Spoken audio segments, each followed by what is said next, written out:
feels like it's nighttime, but it's not. And it's actually cold. It makes me wonder how long I should actually fly. Because I know usually if it's this cold, it'll be like moisture and stuff developing near the rotors and all that. I kind of broke the shutter speed and frames per second rule for shooting this one just because I wanted to try to get more light in. So I'm actually curious to see if you can actually tell the difference at this point, like since there's not as much light as there should be during the daytime here. Because normally doing that quote rule of the double the shutter speed of your frames per second should give you that blur effect to make it look more filmy, I guess you could say.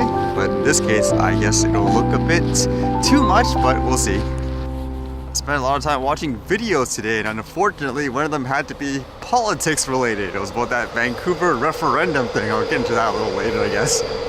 First cool thing I read though was about that Samsung foldable phone screen. Apparently it's called the Infinity, and basically they debuted it in a developers conference to show people what it's going to be like. As you can see, basically it's a phone, and when you unfold it, it has a screen like a tablet. I'm pretty sure that's how all phones and devices will be eventually in the future, basically having this flexibility. And it's not just for folding the screens, but they're basically saying how you could, for example, pull the screen out too, like it's flexible. That'll be kind of cool actually if they can do that at a reasonable price.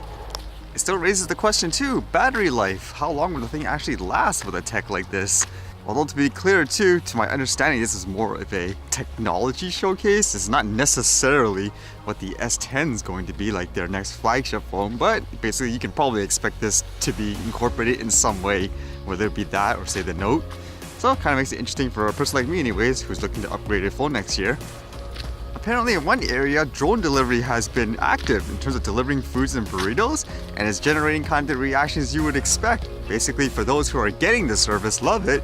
For those who aren't, hate it because of things like the noise. Like it says here, whining drones bringing burritos and coffee are bitterly dividing Canberra residents.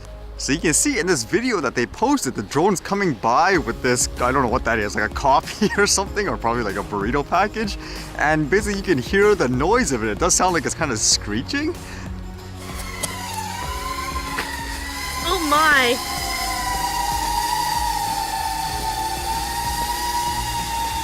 Copy!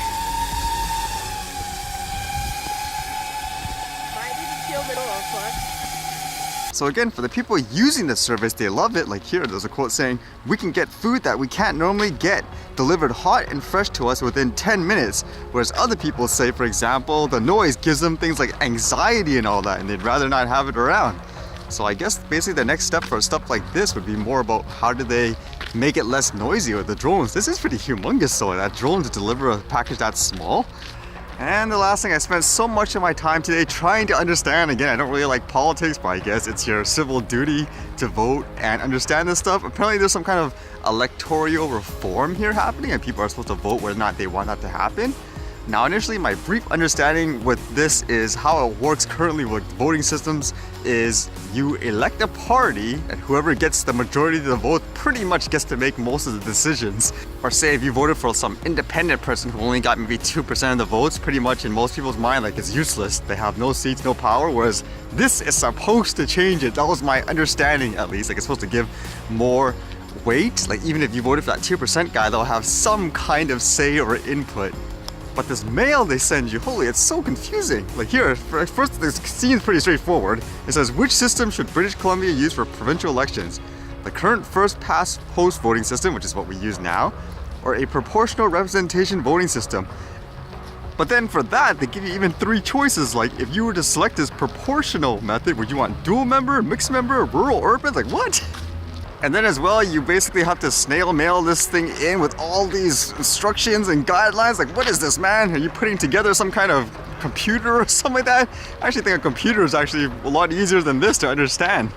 So there was actually this televised debate about it that I decided to watch because, you know, I need to understand like which one's better and why. So let's hear from both sides. And I guess that was a mistake. Holy, all you can hear is like people like bantering back and forth. I mean, you guys can see clips of it too, like what I saw. This just gave us an indication of the three options available to people on the ballot. I think they're fairly straightforward. Dozens and dozens of countries around the world use proportional representation. They're stable, progressive democracies. Let's go right there. There's 16 different versions of proportional representation. And we have chose three on the ballot. We have three on the ballot. You chose them. Nobody had any input except you. 100,000 people participated in a consultation. They had nothing to do with selecting the three different choices. You were the one who chose them. You control that issue. You control the committees that will decide. 45 seconds. The Electoral Boundaries Commission controls that because that is not true, and you know it. True. You have to tell people the truth because this isn't about boundaries. It's about how many MLAs we'll have. You determine that by population. True, they gave John. us inputs. No, they didn't Yes, have they any did. choice in the three systems. So 3 out of 16 that you chose, and now you won't even describe what they are. You won't tell people how they work. You won't tell people how many MLAs. You won't tell people how many votes. That's why I don't like politics usually. It just feels like it's more about people trying to do what's best for them politically as opposed to like people in general. Like even this process, man, can't we just make this modern day? Do I actually have any viewers who use this proportional representation item like around their area or country? Is it good? Is it bad? This is so complicated here. Like it just got thrown at you like out of nowhere too. And now you have to do this, what, before the end of the month or so?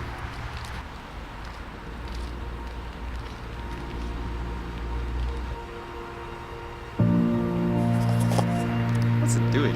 It almost looks like it's sleepwalking in some ways.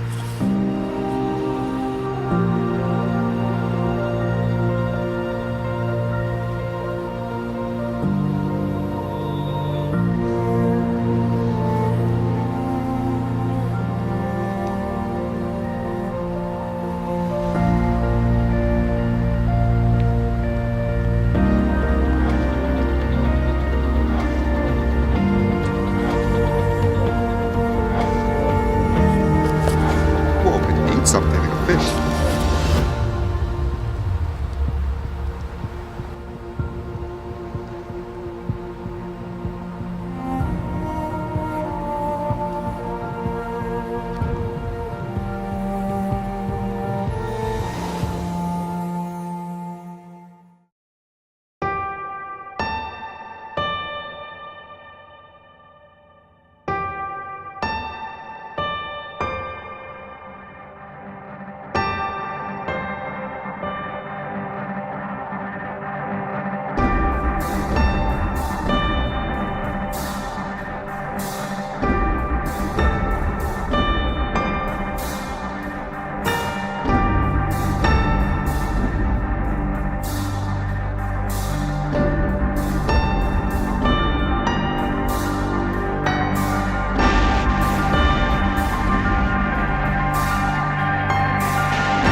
All right, see you guys later.